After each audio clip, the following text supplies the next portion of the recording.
Breaking news, হঠাৎ করে বাংলাদেশে কি কারণে যে কাঁচা চালের দাম বেড়েছে এই নিয়ে বাংলাদেশে 19 কোটি মানুষের মধ্যে 20 কোটি মানুষই দুর্ভোগে আছে।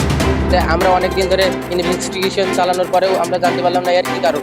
তাই এইবার তদন্তে নামছে ইন্সপেক্টর মালু। ইনি হলেন ইন্সপেক্টর মালু, যার দুই পাশে থাকে দুই কালু, একটা একটু বেশি কালা আর একটা একটু কম। ইন্সপেক্টর মালু হলো সব সিন্ডিকেটারের জম। ও নিঠুর কালা দিলে দিয়ে জ্বালা তুই কোন হ্যাঁ হ্যালো ইন্সপেক্টর মালু, শোনো, হাতে একটা কাজ আছে আর এই কাজটা আমি তোমাকেই দিতে চাই, কারণ আমি অন্য কোনো ইন্সপেক্টরদের দিয়ে ভরসা পাচ্ছি না, একমাত্র তুমিই পারবে এটা।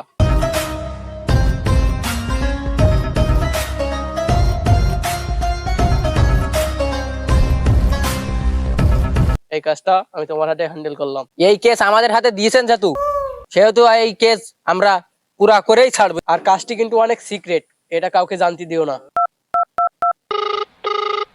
হ্যালো লিডার কলা আব্দুর, হ্যাঁ হ্যালো স্যার। তোমার কাছে নাকি কাঁচা ঝাল আছে? না, আমাদের কাছে কোনো কাঁচা চালের সন্ধান নাই।